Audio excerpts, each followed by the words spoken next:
Good afternoon, fellow treble winners. How are you doing today? It's Stephen here, the day after Manchester City's 3-0 victory over Urawa Red Diamonds in the FIFA Club World Cup semi-final. We're through to another final. Little old Manchester City, that is what we do here. We just get to finals, we just win things, and we just carry on being absolutely brilliant.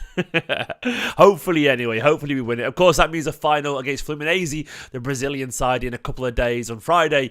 Of course, he's out in Saudi Arabia. That was Jeddah last night, so there's a nice warm weather out there, and it was good fun, man, last night. It really was. Look, I'm not going to pretend that this was some insane moment of self-reflection that's going to change everything or whatever for Manchester City Football Club, but was it a fun game of football? It absolutely was. Did I enjoy it? I absolutely did. I'm going to try and read too much into this, maybe, but who cares? But either way, look, it went well last night. It really was a good victory for City, and it's what we could have wanted. I'm not a big fan of this competition, largely speaking, but I can't deny the appeal of saying that we're world champions, man. It is a nice thing. A little bit scouse, maybe better say that. Champions of the world and all that kind of stuff. But to say that you've done it all, you've won the lot, you've ticked off another competition, absolutely, man, absolutely. I would love to do that. And you can tell the players actually want to win it as well. I think Jack Greeley said he wants to say that he's a world champion. I don't blame him. Look, ultimately, you get this competition invite by being the best team in Europe. It's a very privileged position to be in, so I will never deny how lucky we are to be here. And as Guardiola rightfully said, you might only get to do this once in your career. This is not something that comes around every single season. This is not the FA Cup or the Premier League or the Champions League if you're a good side.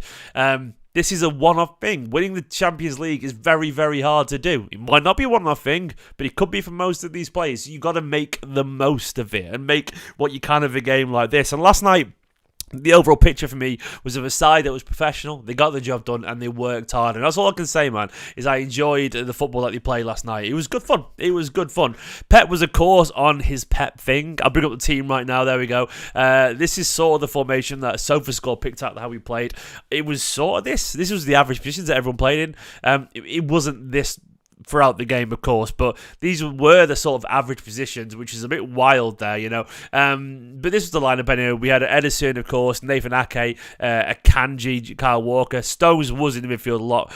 Phil Foden, Grealish, Rodri, Kovacic, and Nunes and Bernardo Silva. Now, he wasn't really playing as a striker, Nunes, but he was definitely often the furthest forward of our false nine options, you know. This was very much a return to the false nine days for Manchester City. No Alvarez. Alvarez was getting probably a much-needed rest on the bench. Of course, Haaland currently not available right now as well, recovering from his own, a little bit of a knock at the moment. So Guardiola decided to roll it back a little bit. It was like lockdown football all over again. And to be honest, the vibes were nice, mate.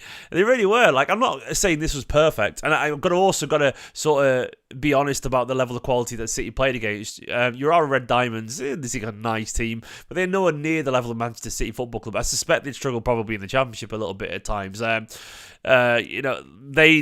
had some nice technical footballers, but the quality was absolutely miles off. The main thing that stood out for me was the fitness as well. They were ragged by the last 20 minutes. They could tell they weren't used to playing against teams that keep the ball and have them running to that extent. It absolutely felt very, very different to what they're used to. And as a result, you could tell towards the end that these players of a much higher quality started to toy with them a little bit. I mean, this could have been several if City had really, really, really turned it on. It was an absolute one-way game of football. As you can see here by the match momentum, this is the sort of thing the way it shows the territorial advantage. It's basically how much is you're in their half and all that kind of stuff. And it was basically just very one-way, as you can see. The odd foray forward for Urawa Reds, but ultimately absolutely nothing. And the stats in the game will show you that too. City was 74% possession in the end, 25 shots to their 2. Edison didn't have a single save to make all night, where their keeper had 9 on target. City blasted 10 wide, of course, as well. But this was very, very, very, very straightforward. All you can do is look at it and see what can you potentially, what can you gain from this, you know? If it's not going to be like a massive kind of change of what you'd expect the season to be. If it isn't going to be that, what can you take from it? And to me, it probably is just the confidence that they'll take from this largely. The first and second half were pretty much exactly the same. They almost mirrored, as you can see there. It was just more of the same each half. But what I really took from it is, like, you don't know, man. You don't know just how much the players might need this right now. Like, their expectations on this are really low. They genuinely are. I do think right now this is a chance to go away, reset, have some nice kind of warm weather training away from, and I'm sat here right now, by the way, with water leaking down my walls in my attic because it's permanently raining in the northwest. I'm thinking, I wish I was in somewhere nice and warm right now. So I understand the appeal, like, and I get the appeal of what, and I'm sure footballers haven't got water leaking down their walls from the rain and the leaky window, for what it's worth. But still, it is cold and it is miserable. So training outside is not always the best. So right now, they're not dealing with the tough Premier League, not dealing with horrible games. They're just having fun. As you can see from the pictures of Kevin De Bruyne returning to training and all that kind of stuff. The players look relaxed. They look happy. They look calm. And to me, that is what I'm hoping they take from this. They take a chance to reflect a little bit. And this performance was good. It was a training game kind of vibe. It really was. I'll quickly go through the game, of course, and the goals. Mateo Nunes was the biggest beneficiary of this game. I thought he had a really nice game. His best game in Manchester City shirt for me. Nunes, of course, sort of got the opener for us unintentionally. He didn't get the opener. He put the cross in that led to the opener, of course, with a really powerful run through midfield. Then they made a run, got the return ball. His cross was deflected into the goal by the big Danish centre-back. I think he was Danish. He put it in his own net. After that, I mean, our second goal, by the way, I would never have that on a bingo card in a million years. A delightful Kyle Walker through ball with the outside of his boot, with Kovacic running through and goal and finishing like prime Sergio Aguero into the roof of the net. A beautiful goal from Kovacic, lovely stuff. Kovacic does have a deceptive turn of pace at times, as does Mateo Nunes. They both do. But that was a lovely little goal, and it was Nunes, of course, who sort of made the third as well, chasing onto a free ball from Akanji in the second half. He cut inside, curled a shot towards the keeper, could only parry to Bernardo Silva. Bernardo's half volley ricocheted into the bottom corner. It was pretty much just deserved. There was no question after that second goal went in, there's going to be anything other than a really easy night for Manchester City Football Club. It was nice to see us not concede a goal, by the way. And Rodri's unbeaten streak continues as well at the heart of midfield. Look, this game was not really one to judge for the performance, more for the vibes, you know? Like, what could this mean? Maybe it was nice just for Alves to get a rest, you know? Maybe it was nice for Nunes to get 90 minutes under his belt again as a Manchester City player, you know, and start to learn a little bit about the way that we play. Nunes, of course, when you watch him, Mateo Nunes, for me, strikes me as a really smart player, but once again, has still got quite a little bit to learn in the Manchester City way. You cannot deny the physicality that he's got. That powerful running is ridiculous. Like, he's explosive and physical. Like, he drives past people for fun. It does invoke memories of previous midfielders. Previous midfielders with a lot more ability than Nunes, if I'm being honest. But you know what I'm referring to with those powerful surging runs. It's fun to watch. It really is. But he doesn't quite have the nuance yet to his game. He doesn't quite have the final pass or the composure to pick out the right shot at the right moment. I hope that comes. I hope if he can get his technical ability up by 20%, you've got some player there with that engine. Especially if Guardiola helps kind of like hone his defensive abilities as well. He's a really, really talented footballer. I just want him to become a great Manchester City player. As it is right now, he's a useful asset, and I can't deny that ability that he's got. I thought Rodri's comments were really interesting on Mateus Nunes. Let me see if we can find it. Rodri talking after the game. Where was it? Rodri was talking about Nunes in a very kind of sort of unintentionally patronising way. But he said he needed this for his confidence. He's a very good player, very young, and provoked for the first goal. Kovacic also scored his first. Both of them are doing very good. We need them. They're going to be important and very happy for them. I mean, it made me laugh when he's called Nunes very young. He's 25 years old. He's like a year and a half younger than you, Rodri. But he does feel that way. It's weird. Like, I think he's in terms of his experience and his expectations. I said this on Twitter the other day. He feels like a prospect to me as opposed to an established player. It just feels like we've got this great young players come through here, and we're sort of watching them develop as opposed to be an immediate boon to the first team, and that's fine to an extent. That's fine. It is what it is. It's a very physical midfield, but I agree with that, and I think that's very useful. But I definitely feel like Nunes has got a little bit more just subtlety to his game to develop, which we hopefully will do. There's no one better than that than Pep Guardiola. Kovacic, I thought, had a lovely goal as well, by the way. He's first in a Manchester City shirt.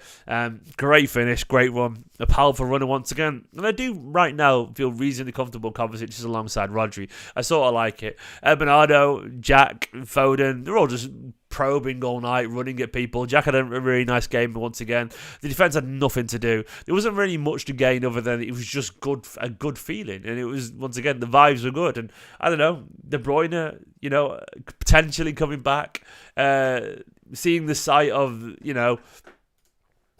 these three guys here, I'll get up on screen right now, sat in the stands. To me, this is exciting, seeing these guys here. Like, look, if we get these guys back together in the team, Haaland, Doku, Kevin De Bruyne, things could look really interesting for us, They are 3 match winners there, aren't they? De Bruyne, the most special midfielder in the league. Haaland, the most unique striker in the league. And Doku, the most explosive dribbler in the league. Like, those 3 are going to make a massive difference to what we can potentially do going forward. So, look, I don't know. All I can take from this last night was positivity. The vibes are good. The mood is good around this team right now. Is it going to change anything? I don't know. But do we need this right now? Maybe we do, man. Maybe we do. Maybe a little kind of mid-season trophy. Be crowned the Club World Champions. Get that badge on your shirt, Get De Bruyne back. And Guardiola did sort of say, De Bruyne should be back soon, by the way. Let me just go back and find the quotes from Guardiola. He did say that. It's one of those things where you're like, well, actually, maybe we need this. Maybe we need it. Maybe this is what we need right now. He mentioned about him training. Where's he gone? Let me find the quote. Where is the quote? Where has it gone? I can't find it. But basically, he said that he's back. There we go. Guardiola did say they won't play any part in this, which I know that makes sense. But he said Kevin De Bruyne started training yesterday, and tomorrow he trains with us. It's 4 months out. He's getting better. Erling still cannot train. So there's going to be no Doku, De Bruyne, or Haaland. But the fact that he's back in training full stop, Mr. Kevin De Bruyne, is wonderful stuff. You need that. You need to see it, man. It's really good news as far as I'm concerned. And I'm sure Pep will be... I'm sure he'll be happy about it. He's talked about the players just needing sleep, and sleep. The pitch condition was not really good, but we know that's how business works. We know we have to rest. Fluminese had 1 more day off. We'll have a day off tomorrow. Get dinner together, create an environment. And the players now important is for Man City to be in this final, to do incredible things to win the Champions League. This may be the only time we play this in our lifetime, as I was talking at the top of the video. Tomorrow we start to watch Fluminese and try and do a good performance. We have to consider how lucky we are to be here, full stop. And I feel lucky and privileged to watch this City side. And that trio does look good, doesn't it, Sam here? As Trio said, the trio looks cold. I enjoyed last night, man. It was a good game of football. It did feel like a pre-season game. I can't deny it. I think there's something about playing a team like Urawa from Red Diamonds from, over in a different country, the other side of the world or whatever. It does feel different. It doesn't feel like a normal game, and maybe that's what the players need want right now. And I don't know, I'm looking forward to the final. I'm looking forward to it. I suspect City will win. Then they'll fly home. They'll feel happy. They'll feel like the Palace game, the Villa game was a million miles away at that point. Alec, yes, my window is leaking. I'll show you. It's because I need a new attic window. There you go. Watch. See it over there? There we go. It's an attic window that's very old that I can't afford to replace, is the crux of it, because we had to get other more pressing things done. It's what happens when you get an old cottage house, It's just the window. The window. Those windows are knackered. Occasionally, I just wipe it up and wipe the marks off the wall, and it's ruined the paint. But that is life as a homeowner. Unfortunately, they are money pits. But it's a couple of grand to replace those windows, and I can't do anything about it. So. Just accept it, and that's life. Alec, I would, if I was rich, I'd get it fixed in a heartbeat, but I sadly am not. That's a live comment, by the way, if you're wondering, watching back what's going on there. That's the rain for you, and this is a very cold room as well, this attic. Elon's lawsuit in the chat said it's true. There's no guarantee that we're going to win the game. There's no guarantee, I know, but. If City, look, they'll be better Fluminese by some way. The one thing about the Brazilian league is they aren't mugs, and in general, Brazilian sides, look, European football poaches Brazilian sides all the time. I wouldn't be surprised if there's a slight chip on the shoulder. And they're representing all of South America there, They'll want to beat the Europeans with their money and all that kind of stuff. And to be honest as well, the Brazilian league is physical. It's tough. It is aggressive. Brazilians are used to being kicked. They are used to physical games. They will have the stamina compared to, last night's side. I do think they'll be much better. I still think we'll win. We're the champions in Europe. The quality that we've got should be too much, but it definitely will be closer. It definitely should be more a game, and I will enjoy it if we do win. I don't actually know what time the game kicks off on Friday. Let me have a look. Let's have a look. What time is it? 6 o'clock. Yeah, again. So I will be here watching it again at the same time. But that's how it is. Left Cup World Champions indeed, Mohammed. Don't forget you can get some questions if you want to. We can have a chat about the game. I will try and do 5 things learned later on tonight. Dave says in the chat that Nunes has to start more games. He breaks defensive lines for fun. Just a glance at Haaland, Doku and De Bruyne sitting, plotting, devising. This is class. Premier League title is ours. I hope you're right, mate. The only thing I would say about Nunes is a lot of his attributes come to the front in games like this where it's very easy because there's so much space. There's just is not... there is just not as much space in Premier League games. Teams sit back, and that Nunes turn of pace is just not quite as useful because there isn't 20, 30 yards to run into often. You've got 2 packed lines of defenders and midfielders to run into instead, which makes it an awful lot harder. And that's where he's going to have to improve a little bit on the subtlety, because the amount of times he runs 30 yards, then his final pass lets him down. Sometimes you can't do the thing that you're good at, so you have to be good at something else instead. If you can't always run 30 yards, improve your passing. Improve your touch, improve the awareness. And I think obviously he's aware of that, man. He's aware of that. But it's going to have to come eventually. Marcelo does still play for them, Fluminese, which should be interesting. No, I think that's unfair, Alec. I think Jack actually took his man on a few times, for what I remember. I remember quite a few completed dribbles from Jack Grealish. Maybe I'm wrong there, but I'll just check the stats. Yeah, Jack dribbled more last night than I pretty much remember. There we go. Jack completed 6 out of his 7 dribbles last night at the bottom there. And I thought Jack had a good game. 92% pass accuracy, 4 key passes. I thought Jack was too good for them, if I'm being honest. And I actually thought last night Jack was dribbling more. And I think he dribbled more simply because he was up against some relatively low-level right-back and he found it quite easy. I thought he had a good game, Jack, against what was, a very...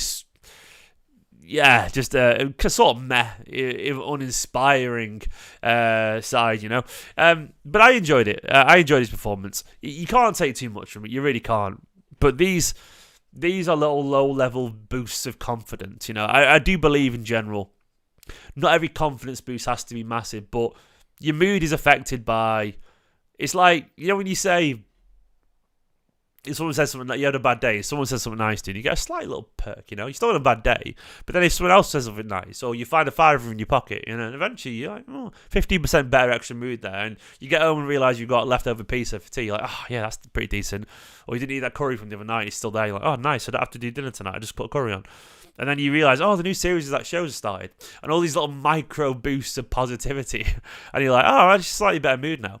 And I feel like City's life isn't great right now. But these little things where you're like, okay, beating Urawa Red Diamonds and having a good game there, it's not going to be a 50% boost to their confidence levels. But all these little things, like going to Saudi Arabia and having luxury treatment, the weather being lovely, Kevin De Bruyne coming back, having a laugh while everyone else is freezing cold playing Premier League games, playing in the Club World Cup, which is a really privileged thing to be doing, and I'm scenting that as well. Having a good game as well against Urawa Red Diamonds with much lower expectations.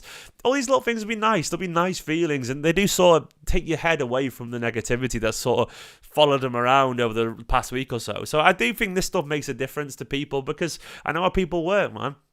I would never ever claim to be a football expert, but the one thing I've always thought I got more than most things in life is people. I think I understand people really well. I think it's my biggest attribute as a person. And I understand, it's why I'm always talking about patience with people and players, because it's difficult. Life is difficult for everyone. Life is difficult. People are tired and people are stressed for a myriad of reasons. And I do think little things like this, you don't want to say it's changed the season, but it can help the season. It absolutely can help the season, because all he needs is one of your key players to just really enjoy this and come back in a better mood. And if he has a better game one day and City win a game, it means a knock-on effect. So then someone else is in a better mood because they won a game, and that might help their day and they get better. And as they say, a rising tide lifts all ship. If one guy's in a better mood, it lifts all those around him. So that's how I feel about things like this. Like, you take what they are and you try and utilize it. I think Pep's smart enough to know that as well. Like, that's why he's talking about how privileged they are to be there. You take an opportunity like this to relax and as he said, create an atmosphere. And he said that for a reason, by the way. He said, we'll try and sleep, and create an atmosphere. And what he means by that is, let the players become mates again. Not like they aren't, but let them just enjoy themselves and let them enjoy how lucky they are to be here. He didn't say it directly, but the atmosphere thing, I think he means that. And yeah, I really believe that this could be a really nice little moment for them. But anyway, we are in the final, of course, on Friday. It's against Urawa Red Diamonds. We've got them already. Let me have a look at Fluminese a little bit, if I can try and find it. Where are they? Let me find Fluminese. There we go. Of course, they played the other day against Al Ahly. Of course, Al Ahly you'll know because Al Ahly one of the ones without one of the teams without any like superstars. I think they are, aren't they? Yeah, which is crazy. But yeah, either way, you look at Fluminese, that's what they've got there. They've got Ganso, remember him? He never quite made it. Of course, you got Marcelo there. I don't know the rest of them. I know Andre, that's the guy we've been linked to. Felipe Melo, of course, as well, we all know. They've got a few players that you'll know, like Ganso, Andre, Marcelo, Melo. Yeah. So I don't know. I don't know loads about them. They've got that is an old 11 there. The average age is 32.3. I guess that's because of people like Marcelo, who's still going strong. Marcelo there. One of the greats, by the way, Marcelo. Genuine great. Absolutely. Are they... I don't know how their season's going, Fluminese. Like, they are... What is... Yeah. So their season's finished, isn't it? Yeah, it is. It starts in... When does their season start? Yeah, I know about Andre, because obviously we've been linked to him a little bit, and he seems to be like a... Yeah, just really good. So he reminds me a little bit of Thiago, actually. And that's the biggest compliment. Because Thiago Alcantara, he's a quality player, So we'll see how they get on, man. I'll try and maybe find someone to talk to tomorrow about Fluminese, potentially. I might not be able to, but I'll give it a go. But I'm looking forward to it. Guys, anyway, just some few thoughts there on the game. I did enjoy it. Please do me a massive favour. Let's get the likes up on this video. And please as well consider subscribing to the channel. Get the subscribers up. Let's get to 70k if you want to. It would really help support the channel. For now, have a wonderful day. If you want to, once again, have some good content to watch, I would recommend massively... video I did yesterday with Asa, and this one here, the 9320 pod. It was really good fun, man. It was great. A great chat with Asa prior to last night's game, but it was still absolutely excellent stuff. For now, though, have a wonderful day. Quicksilver, I know you just got here, mate, but I'm going to shoot because it's video's done. So, but I'm good. I'm all right, mate. I'm tired, but I'm good. In a bit. Bye-bye.